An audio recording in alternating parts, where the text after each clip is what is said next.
Friends, ఇప్పుడే అన్న వార్త. బీఆర్ఎస్ మాజీ సీఎం కేసీఆర్ ఊహించని సంచలన నిర్ణయం. మున్సిపల్ ఎలక్షన్ కార్పొరేషన్ తర్వాత త్వరలో అసెంబ్లీ ఏదైతే బడ్జెట్ సమావేశాలు అయితే నిర్వహించే సందర్భంలో సీఎం రేవంత్ రెడ్డికి బిగ్ షాక్ అంటూ లేటెస్ట్ అప్డేట్ అయితే రావడం జరిగిందండి. ఆ వివరాలు ఏంటనేది కూడా మనం వీడియోలో తెలుసుకుందాం. వీటిని చివరి వరకు చూడండి, అర్థమవుతుంది.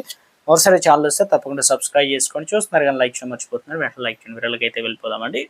తెలంగాణ రాజకీయాలు ఆసక్తికరంగా మారుతున్నాయి. ఏంటంటే, మున్సిపల్ ఎన్నికల్లో కాంగ్రెస్ ఏకపక్ష ఫలితాలు దక్కించుకుంది. అంటే దాదాపు 116లో 26, 24 వరకు అయితే దక్కించుకుంది.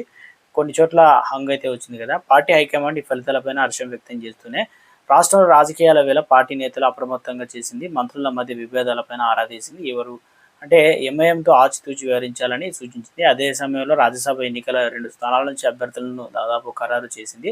దీంతో ఇప్పుడు ఎన్నికలపైన కేసీఆర్ అనూహ్య నిర్ణయానికి సిద్ధమయ్యారనమాట. ఏం చేస్తున్నారు ఏంటంటే, తెలంగాణ నుంచి రాజ్యసభకు 2 స్థానాలు ఎన్నికలు జరగనున్నాయి. కాంగ్రెస్ నుంచి అభిషేక్ సింఘ్వి, బీఆర్ఎస్ నేత నుంచి సురేష్ రెడ్డి రిటైర్మెంట్ వేళ ఈ ఎన్నికల సంఘం అయితే షెడ్యూల్ అనేది రిలీజ్ చేసింది. ఇక అసెంబ్లీలో సంఖ్యాబలం ఆధారంగా కాంగ్రెస్ 2 స్థానాలు తమ ఖాతాలో వేసుకునేందుకు సిద్ధమైంది.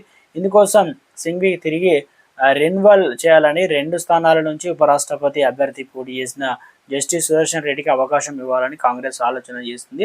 ఇదే సమయంలో మాజీ సీఎం కేసీఆర్ తమ అభ్యర్థిని రాజ్యసభ బరిలో నిలిపే అంశంపైన కసరత్తు చేస్తున్నట్లు సమాచారం. అసెంబ్లీలో బీఆర్ఎస్ 37 ఏదైతే ఎమ్మెల్యేల సంఖ్యా బలం ఉంది కాబట్టి అందులో 10 మంది కాంగ్రెస్కు దగ్గరయ్యారు. వారిలో పటాన్ చెరువు ఎమ్మెల్యే ముగ్గుడం మహిపాల్ రెడ్డి కాంగ్రెస్కు దూరంగా ఉంటున్నారు. తాజాగా అసెంబ్లీ లెక్కల ప్రకారం అయితే 118 మంది ఓటు హక్కును వినియోగించుకుంటే రానున్న రాజ్యసభలో ఎన్నికల్లో 40.66 అవుతుంది. కాబట్టి అంటే ఒక సీటు గెలుచుకునేందుకు 41 ఓట్లు అవసరం పడుతుంది. 2 స్థానాలు 82 మంది బలం కావాల్సి అయితే ఉంటుందన్నమాట. కొత్త వ్యూహం పైన కేసీఆర్ ఫోకస్. కేసీఆర్ పోటీ నిర్ణయం వెనుక భారీ వ్యూహం అయితే ఉంది. రాజ్యసభ ఎన్నికల్లో పార్టీ విప్పు వర్తిస్తుంది. ఇదే సమయంలో ఎమ్మెల్యేలు తాము ఏ పార్టీకి ఓటు వేశారనేది కూడా పార్టీ ఏజెంట్కు తప్పకుండా చూపాల్సి అయితే ఉంటుంది. ఫిరాయింపుల ఎమ్మెల్యేలు ఎటువైపు ఓటు వేసేది తెలిపే అవకాశం ఉంటుందని అంటున్నారు.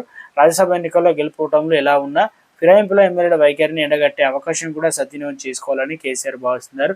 ఇదే సమయంలో తాజా లెక్కలు విశ్లేషిస్తున్నారు. రాజకీయ సమీకరణ పరిగణలోకి తీసుకొని బీజేపీ పార్టీకి 8 ఎమ్మెల్యేలు ఓటింగ్కు దూరంగా ఉంటే కోటా 38 అవుతుంది.